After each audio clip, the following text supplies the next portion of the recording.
नमस्कार, यही सच है में आपका स्वागत है। मैं हूं आजाद खालिद, आपका मेजबान, और लेकर हाजिर हूं यही सच है। यही सच है कि सरकार की जिम्मेदारी बहुत है, जनता की उस पर बहुत जवाबदेही है, और स्वास्थ्य को लेकर सरकार के ऊपर पूरी तरह जिम्मेदारी है कि हर नागरिक को बेहतर स्वास्थ्य और बेहतर स्वास्थ्य के मौके मुहैया कराए। ये संवैधानिक अधिकार भी है। और उसके अलावा यहां तक कहा जा रहा है कि अब राइट टू एजुकेशन और राइट टू फूड की तरह राइट टू सेहत की भी बात और राइट टू हेल्थ की भी बात की जा रही है। और खासतौर से अगर आप बात करेंगे, पीएम मोदी तक इसको लेकर बहुत गंभीर है। पहले सुनवाते हैं वो कितने गंभीर हैं, आपको एक उनका बयान सुनवाते, फिर आगे की बात मैं आपसे करूंगा। योजना को आगे बढ़ाने के लिए 25 सितंबर पंडित दीनदयाल उपाध्याय की जन्म जयंती पर पूरे देश में ये प्रधानमंत्री जन आरोग्य अभियान लॉन्च कर दिया जाएगा। और उसका परिणाम ये होने वाला है कि देश के गरीब व्यक्ति में अब बीमारी के संकट से जूझना नहीं पड़ेगा, उसको साहूकार से पैसा ब्याज से नहीं लेना पड़ेगा, उसका परिवार तबाह नहीं हो जाएगा। और देश में भी मध्यम वर्गीय परिवारों के लिए, नौजवानों के लिए आरोग्य के क्षेत्र में नए अवसर खुलेंगे। टायर 2, टायर 3 सिटी में नए अस्पताल बनेंगे, बहुत बड़ी मात्रा में मेडिकल स्टाफ लगेगा, बहुत बड़े रोजगार के भी अवसर पैदा होंगे।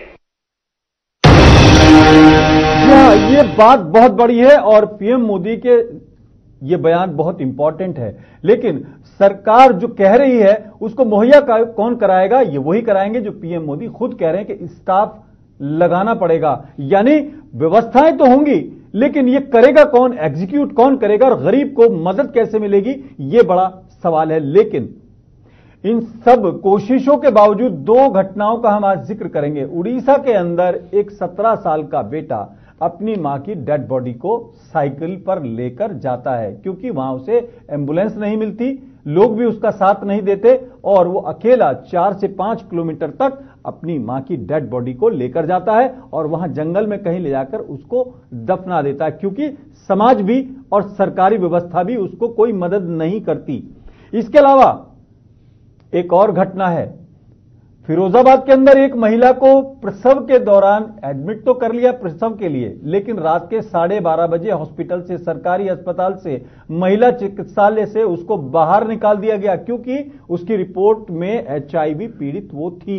हालांकि सरकार का दावा है कि वहां पर एचआईवी किट हमने मुहैया कराई हुई है और ये अधिकार किसी को नहीं दिया जाएगा कि कोई मरीज आए उसको बाहर निकाल दिया जाए। ये दो घटनाएं, आप बड़ी बड़ी घटनाओं की चर्चा कर रहे हैं, देश में बड़ी बड़ी बातें हो रही हैं, 2019 की तैयारियां हो रही हैं, लेकिन आज हम आपसे बहुत छोटी बात करना चाहते हैं। ये छोटी बातें हैं, दोनों छोटी खबरें, हो सकता है बहुत ज्यादा आपने कहीं देखी भी ना हो, लेकिन 4 लाइनों के बाद मैं अपने पैनल से आपको मिलवाऊंगा। ये लाइन इसलिए मैं कह रहा हूं क्योंकि अभी चुनाव नहीं आए हैं। दौरे इलेक्शन में कहां कोई इंसान नजर आता है, कोई हिंदू, कोई दलित, कोई मुसलमान नजर आता है। बीत जाता है जब इलाकों में इलेक्शन का दौर, तब हर शख्स रोटी के लिए परेशान नजर आता है।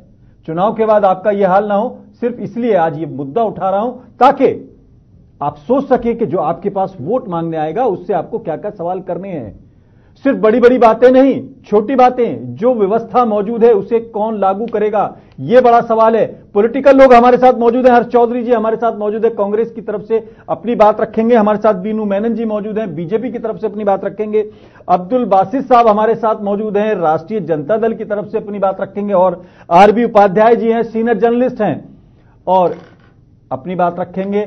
आज के पैनल से बिना किसी राजनीति, बिना किसी पॉलिटिक्स के एक वोटर के लिए बात करते हुए बीनू मेनन जी, वादा दावा बहुत बड़ा है, पीएम मोदी की कोशिशों पर कोई शक नहीं है, क्योंकि अगर देखा जाए इतना काम करना, इतनी मेहनत करना और इतनी कोशिशें करना, लेकिन जमीन की सच्चाई के लिए जिम्मेदार जो नीचे के लोग हैं वो यकीनन माने जाएंगे। उन्होंने कहा तमाम चीजें गरीब को मुहैया होनी चाहिए, लेकिन सच्चाई दो जगह है। हालांकि आप ये भी कह सकते हो वहां सरकार किसी और की, लेकिन क्या जवाब है आपका? देखिए, पीएम मोदी जी की जो योजनाएं हैं, खासकर अगर सेहत को लेकर है, हेल्थ को लेकर है, हेल्थ राइट टू हेल्थ का जो पहल जो उठाई है, वो आप हर जगह देखेंगे। अगर आप आयुष्मान भारत जो योजना है, जो हर जगह देखेंगे उसकी बात नहीं कर रहा हूं, जो 2 जगह मैं बता रहा हूं उसकी बात करिए पहले। 12 सेकंड, हर 12 सेकंड में on an average her 12 second में एक लाभार्थी है, उसका करीब 8 लाख जो है लोगों ने इसका लाभ उठाया है। पर कुछ स्टेट्स में जो है जहां हमारी सरकार नहीं है, ये पॉलिटिक्स, हर चीज में इनको पॉलिटिक्स दिखता है। जहां पे अगर उसको बेनिफिट होता है, अगर आप ओडिशा में भी देखेंगे जहां का ये वाकया है, उन्होंने आयुष्मान भारत से कॉर्नर हो गए ये लोग। अब आप इमेजिन करिए इस जो बदायूं में तो आपकी सरकार है यूपी के अंदर, 7 मई 2018 को वाहन नहीं मिला, एम्बुलेंस नहीं मिली है, अपनी पत्नी के शव को लेकर वो देखिए मैं परेशान वही कहा आपसे कि प्रतापगढ़ में 22 जुलाई 2018 को हुआ।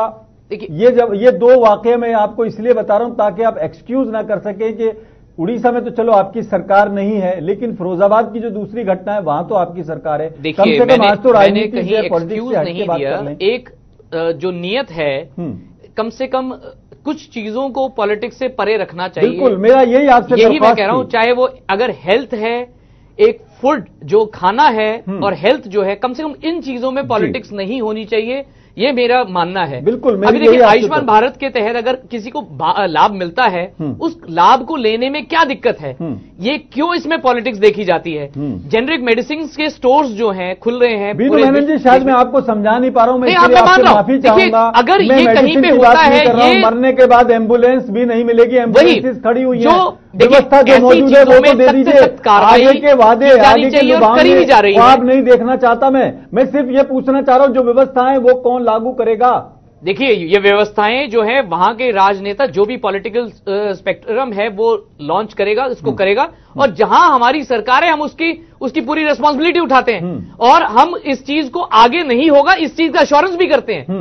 हम जो है क्या कहते हैं, मैंने जैसे पहले कहा, अगर हेल्थ और फूड की बात आती है हम उसमें पॉलिटिक्स नहीं देखते हैं। मैं सम्मान देते हुए और भरोसा करते हुए, हर्ष चौधरी जी, आप विपक्ष की भूमिका भले आपको सरकार के तौर पर, आधिकारिक तौर पर ना मिली हो, लेकिन जैसी भी है, क्या आपको नहीं लगता ये तमाम मुद्दे भी आपने इशू बनाने चाहिए थे? क्या लगता है, एक बेटा 17 साल का, आप देखें विजुअल देखें, मुझे नहीं लगता कि इसको देखने के बाद लगता है कि हम विश्व गुरु बनने की बात करें या हम मॉडर्न होने की बात करें। क्या लगता है आपको?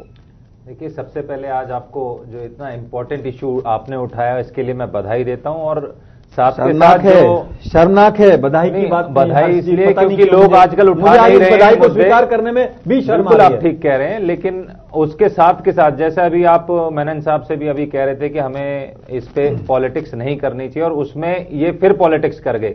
उसमें भी कह रहे हैं कि जिस स्टेट्स में हमारी सरकार नहीं है वहां पर वो लागू हो रही है, जिसमें नहीं है वहां वो लागू नहीं कर रहे हैं। हमने तीनों आपने बता दिए इनके स्टेट के भी। ये चीजें बहुत ही नाजुक चीजें हैं, हमें एक उठना पड़ेगा एक लेवल के ऊपर और एक दायरा क्रॉस करना पड़ेगा जहां पर हम उन गरीबों को, खास तौर पर जो आज आपने चित्र दिखाया, जो आज आपने वो पिक्चर दिखाई, वाकई में ही दिल दहलाने देने वाली वो पिक्चर है, और मैं समझता हूं शर्मनाक चीज है हमारे देश के लिए।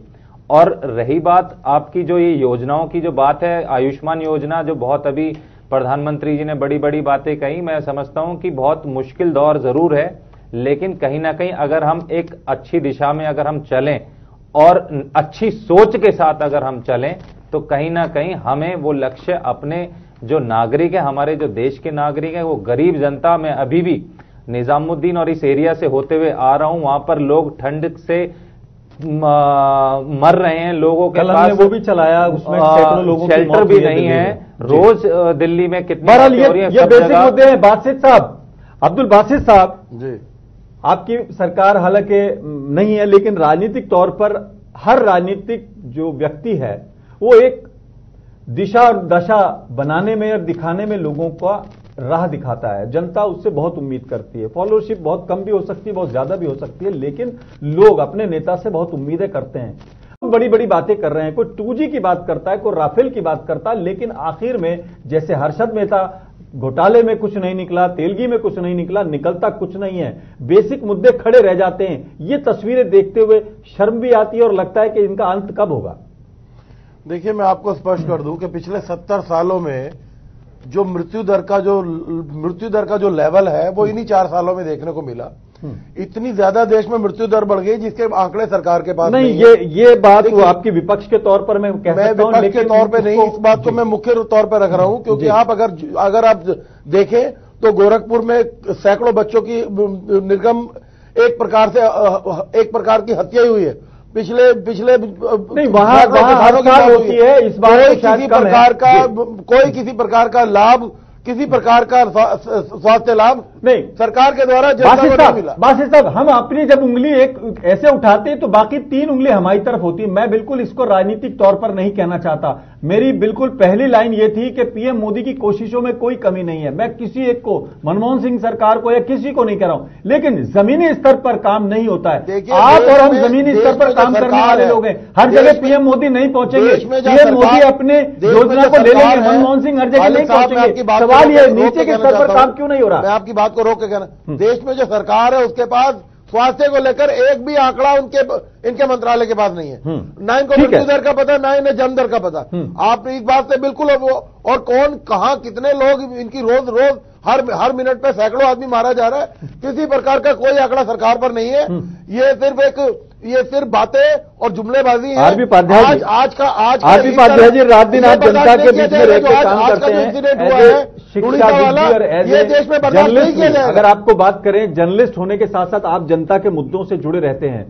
ये तस्वीर देख के आप, हो सकता है आपको भी लग रहा हो कि यार ये क्या खबर उठा ली, बहुत छोटी सी खबर है। एक छोटे से गांव में एक छोटा सा आदमी, एक ऐसा आदमी जिसको समाज भी सपोर्ट नहीं कर रहा है, लेकिन क्या आपको नहीं लग रहा कि हम विश्व गुरु बनने का ख्वाब देख रहे हैं, लेकिन उस ख्वाब के अंदर ये एक स्पीड ब्रेकर है?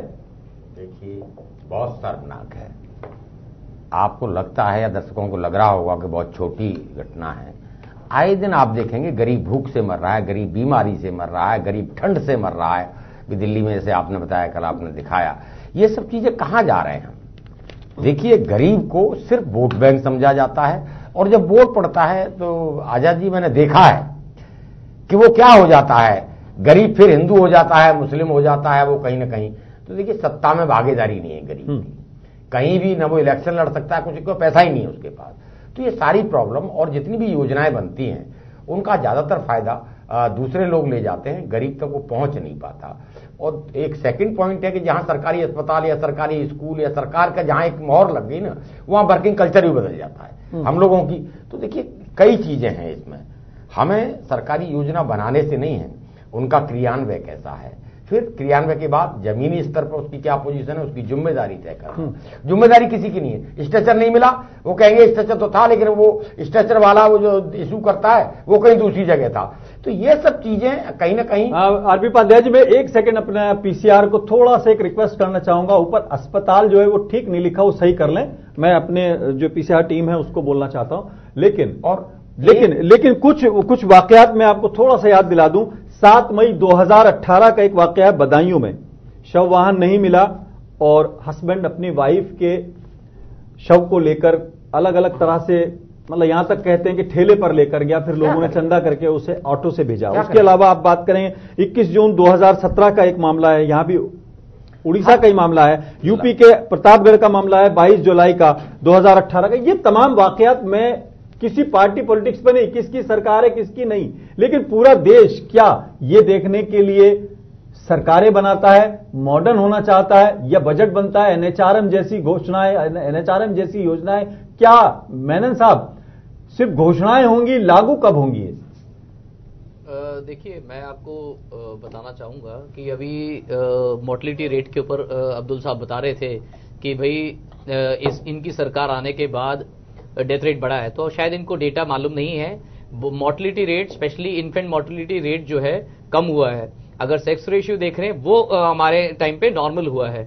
तो ये आप लोगों ने तो जंगल राज दिया था बिहार में, आप अपने रेट भूल गए?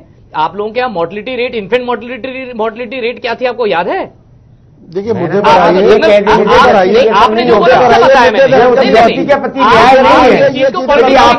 मेरे यहाँ अगर आदमी आप अस्पताल में जाकर मौत ही मिली है, मैंने साहब डेटा कहां से लेकर ये भी आप बताएं।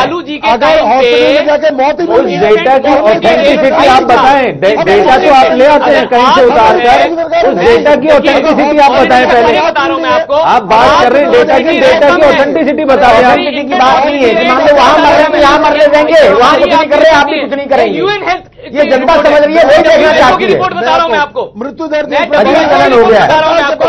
इन्फेंट मोर्टेलिटी रेट सरकार के पास मोर्टेलिटी रेट कम हुआ है, आंकड़े भटक गए हैं सभी लोग।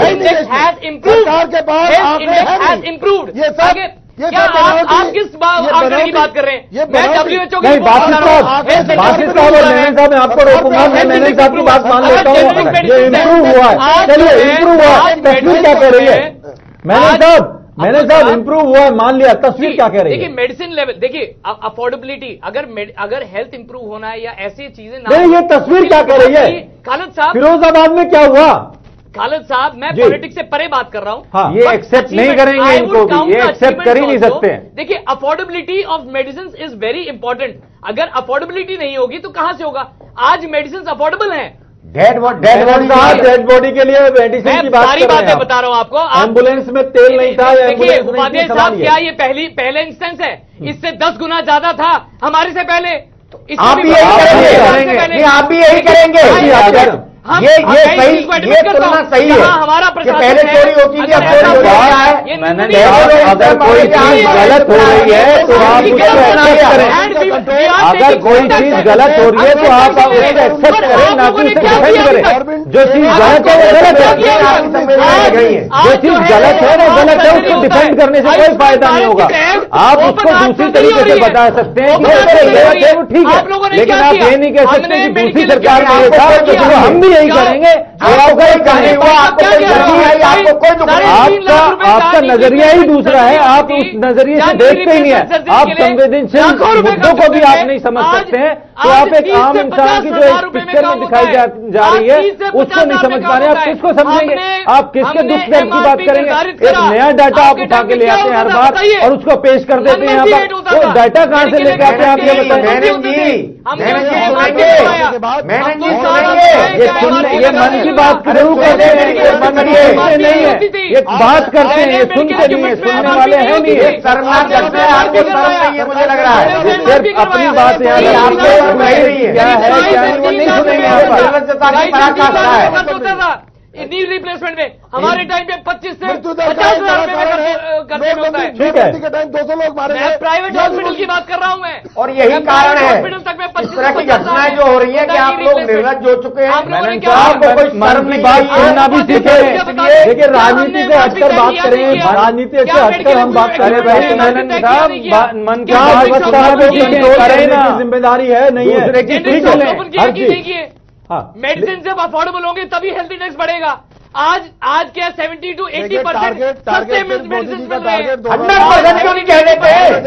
80 to 85 तो 100% सब ठीक चल रहा है। ये सब मीडिया झूठ बोल रहा है, ये सब गलत दिखा रहा है। आप मेरी बात सुन ले। मैंने क्या बोला? मैं इन इंसिडेंट्स को मैं जुटला नहीं रहा हूं। मैं जुटला दिया, 70% सब चीज ठीक कर दिया आपने। देश को सब चीज ठीक कर दिया। यहाँ टीवी पे चैनल पे बैठकर आप सब चीज जुटला रहे हैं कि सब चीज इस देश में ठीक चल रही है। मेडिकल इक्विपमेंट सस्ते हुए नहीं हुए? क्या उसके MRP तय? अरे हम डेड बॉडी की बात कर रहे हैं, क्या आप स्टंट की बात करने लग जाते हैं? हम डेड बॉडी की बात कर रहे हैं। अरे उपाध्याय जी, हम डेड बॉडी की बात कर रहे हैं ना, तो करो उसको एक्नॉलेज करो। मैंने साहब सिर्फ एक सेकंड, मैनन साहब सुनिए, एक मिनट। उपाध्याय साहब, मैनन साहब, ठीक है, सर्जरी सस्ती होती है कि नहीं होती? ठीक है, मैनन साहब बिल्कुल सस्ता हो गया, मान लिया। चलिए एक मिनट, अब सुन लीजिए, मैं आपकी तारीफ कर रहा हूं, सुने, आपकी तारीफ कर रहा हूं। सब चीजें सस्ती हो गई हैं, इक्विपमेंट भी सस्ता हो गया, दवाई भी सस्ती हो गई, लेकिन जिसका हम जिक्र कर रहे हैं ये उससे ऊपर उठ चुका है। ये दुनिया से ऊपर उठ चुकी है। एक महिला, उसको आपकी सरकारों ने तीनों लोगों की सरकारें उसमें, क्योंकि तीनों पॉलिटिकल लोग हैं, तीनों लोगों की सरकारों ने वो एम्बुलेंस नहीं दी जो वहां खड़ी थी। खालिद साहब, मैं आप सुने, आपकी पूरी बात सुन ली, आपको अप्रिशिएट कर दिया। फिरोजाबाद में महिला को बाहर निकाल दिया रात के 12:30 बजे, क्योंकि उसको HIV पॉजिटिव था, उसको प्रसव नहीं होने दिया। प्राइवेट हॉस्पिटल में उसको बच्चा हो जाता है, लेकिन वहां से भगा दिया जाता सरकारी अस्पताल से। CMO कह रही है कि अब मुझे पता लगा है, मैं इस पर जांच करूंगी, कार्रवाई करेंगे, कार्रवाई हो जाएगी, चीजें हो जाएंगी। सवाल यह है कि कार्रवाई जब होती है जब मामला सामने आ जाता है। हम जैसा कोई बेवकूफ पत्रकार या कोई ऐसा आदमी जिसको लगता है कि यह भी खबर है, क्योंकि आपने माहौल ऐसा बना दिया कि आज बड़ी बड़ी बातें हो रही हैं, आप और वो बातें सब करते हो जो आम आदमी से जुड़ी हुई नहीं है, तब आप कहते हो कि कार्रवाई करेंगे। ये सिस्टम कब सुधरेगा? हम किसी को क्रिटिसाइज नहीं कर रहे, हमारा केवल कोशिश है कि कम से कम इस तरफ तो ध्यान दीजिए। आती है तभी उनमें कार्रवाई हो पाती है। आई एडमिट, मैं आपको कह रहे हैं बिल्कुल आप बिल्कुल सही बात कर रहे हैं, बट चीजें क्या है, देखिए ये इतने साल से डीके हो रखा है, ये इतने साल से हो रहा है तब होता रहेगा, मतलब आप कहने की हमें जरूरत नहीं। मेनन साहब अगर ये करते तो इनको कौन हटाता, फिर आपको मौका कैसे मिलता? मेनन साहब आप तो सरकारी कर्मी लिए निकम्मे थे, लेकिन आप भी तो करिए। एक मॉरलिटी नहीं है, इंसानियत होनी चाहिए। वाह वाह वाह, आपकी बहुत अच्छा, सुनते हैं नहीं, बहुत अच्छा। इलीगल जो फ्री लोग देख रहे होंगे और इस दौर से गुजरते हैं, दो चार होते हैं इन परेशानियों से, अपनी दिल में क्या देख रही होगी, शायद उसका एहसास आपको मेनन साहब नहीं है। इतनी कम हो गई है, हमने क्या बोल रहे हैं आप? कोई सुनना नहीं चाहता ये भाषण। वो चाहते हैं कि ये कब रुकेगा, कब गरीब की सुन जाएगी, कब गरीब की जो सुधार आएगा, वो ये सुनना चाहता है और आपको सुनाना नहीं चाहते। चारा खा के डकार भी नहीं मारते हैं, उसके बाद मॉरलिटी की बात करते हैं, ऑनेस्टी की बात करते हैं। 2019 के अलावा एक जगह दिख रहा टैक्स बंद कर जाते हैं, उसके बाद इंसान बड़े बोलते रहिए, वो ज्यादा अच्छा है, डिबेट बेकार है। दावा कर रहे हैं, हम जो संवेदना और जो हम कुछ प्रकट कर रहे हैं उससे आपका कोई सरोकार नहीं, आपको ये सिर्फ एक स्टेज नजर आती है बोलने के लिए। मैं एडमिट करता हूँ ये चीजें गलत है, पर एटलीस्ट हमने हेल्थ इंडेक्स इंप्रूव करने के लिए मेडिसिन का अफोर्डेबल तो किया। क्या आज तक हुआ था ये? इतना सब कुछ हो गया, फिर ये क्या हो रहा है? आज तक हुआ था ये? अरे सुनेंगे, आज तक नहीं हुआ था तो अब ये क्या हो रहा है? जब इतना सुधर गया, सब कुछ ठीक हो गया, उसके बाद भी गरीब आदमी साइकिल पर अपनी कमर पर लेके जा रहा है। और मैं उत्तराखंड की घटना बता दूंगा आपको खालिद साहब जी, वहाँ एक ऐसा ही पीड़ित बेचारा, उसको ना प्रसव पीड़ा होती है, वो पहाड़ों पे आपने रास्ते भी देखे हैं, वो स्वास्थ्य केंद्र लेके अपनी कमर पे लेके जाता है, वहाँ बाहर नहीं होते। स्वास्थ्य केंद्र में स्टाफ ज्यादा डॉक्टर साहब नहीं है। अब देखिए एक बेचारा पहाड़ पे चल के वहां ले जाता है और उसके बाद उसको हिम्मत करता है, देखिए कि मैं चलो इसको बड़े अस्पताल ले जाता हूँ, वो संवेदनाएं होती है और रास्ते में खत्म हो जाता है। कोई जगह नहीं बच रही है, कोई स्टेट नहीं बच रहा है। हर चौधरी कोई उम्मीद की किरण मिलती है। बेशर्म हो गए आप सब लोग। तेरा एम्स अगर हमने सैंक्शन किया ठीक है, बहुत काम किया, हम मान रहे हैं, सारे देश की जनता मान रही है। आप थोड़ा सा हर चौधरी से भी ले लेते हैं। हर चौधरी आपने बहुत दिन राज किया है, कहीं कोई उम्मीद की किरण नजर आती है या सिर्फ आपके पास भी ऐसी तर्क है? मैं समझता हूं कि जो आज आपने इतनी संवेदनशील जो आज मुद्दा आपने उठाया और उस मुद्दे को यहाँ पर उठाकर कि हमारे सहयोगी ने जो यहाँ पर उसको तहस नहस कर दिया है, सारी उसकी जो सीरियसनेस है उसको खत्म कर दिया है। मैं समझता हूं बहुत शर्मनाक इनके लिए बात है। दूसरों की भी सुनना सीखे, अपने ही ना सुनाए, दूसरों की भी सुन ले। इस देश की जनता आवाम क्या कह रही है, दूसरे लोग क्या कह रहे हैं, वो भी सुन ले आप। मैं मानता हूं अगर आपने बहुत अच्छा करा होगा तो करा होगा, लेकिन दूसरों को भी आप सुनना सीखे कि क्या आप दूसरों की आपसे अगर कोई गलती उम्मीद की किरण कहीं नजर आती है। मेरा सिर्फ एक सवाल है, उम्मीद की किरण अगर आप देखें तो सिर्फ जुमलेबाजी, सिर्फ घोषणाएं, सिर्फ जितनी भी इन्होंने अपनी योजनाएं बनाई हैं वो सिर्फ पेपर पर है। Make in India, made in India, startup India, stand up India, clean up India, सारी चीजें सिर्फ ऑन पेपर है। इम्प्लीमेंटेशन अकाउंटेबिलिटी सुधर जाएगा। हर्ष चौधरी आप सुन लें, सुधर जाएगा खालिद साहब। जैसा इलाहाबाद हाईकोर्ट ने कहा था कि भी जितने भी सरकारी नुमाइंदे हैं, जितने भी नेता हैं, इनके बच्चे भी सरकारी स्कूल में पढ़ने लगे, यानी इनको जो एक मैंडेटरी हो कि सरकारी अस्पताल में इलाज होगा, वहीं जाएंगे और वहीं से दवा लेंगे, तो एक जिम्मेदारी तय होगी। और गरीब की भागीदारी सत्ता में जब तक नहीं होगी, इलेक्शन रिफॉर्म नहीं होगा कि गरीब आदमी सत्ता चाइना में होता है, चाइना में सड़क पे काम करता है, उसका बच्चा पोलिस ब्यूरो में होता है, तो वहाँ योजनाएं गरीब के लिए बनती है और ये साथ के साथ ये सब चांदी में कटोरा लेके पैदा होते हैं, करोड़ों रुपए इलेक्शन में खर्च करते हैं। तो ये अंग नहीं है इनके लिए, तो वहां 50 गाड़ियां और 50 एम्बुलेंस खड़ी हो जाएंगी। ये वीआईपी और आम आदमी आज मैं अपने दर्शकों से बहुत माफी के साथ वाजपेयी जी का इलाज हुआ एम्स में हुआ, माफी चाहता हूं क्योंकि मैंने हमेशा डिबेट एक एक आदमी को बोलने के लिए की है, लेकिन आज मैं देखना चाहता हूं पॉलिटिकल लोगों की सोच उन मुद्दों पर जिनको कहा जाता है कि संवेदनशील है, आपसे एक जिनसे लोगों के दिलों की भावनाएं जुड़ी हुई है, सबको एक हमारी भावनाएं जुड़ी हुई है राम मंदिर से, हमारी भावनाएं जुड़ी हुई है बाबरी मस्जिद से, हमारी भावना उस व्यवस्था से नहीं है। जी, आपने देखा कि कहां पर कौन से सहयोगी ने किस तरीके से अपनी बात रखी है, किसी को अपनी बात रखने तक का मौका नहीं दिया, सबको एक तराजू में आप ना तोले, हमें अपनी बात तक हमारे यहाँ बीच में वरिष्ठ पत्रकार साहब बैठे, उन्हें अपनी बात लग जाए सरकारों में जब तक जो करना था अपनी अपनी सुना रहे हैं, दूसरे की तो सुनने क्या करना चाह रहे हैं। योजनाएं ऑन पेपर्स के अलावा कहीं नीचे जमीन पर है नहीं, अकाउंटेबिलिटी है नहीं, लोग मरे जा रहे हैं, लेकिन आपको भी वॉकओवर नहीं दिया जा सकता, सत्ता की जिम्मेदारी है, तो विपक्ष की भी जिम्मेदारी है। व्यवस्था जिम्मेदार है। आपने ना अपनी जिम्मेदारी तय की, ना उन्होंने जिम्मेदारी तय की।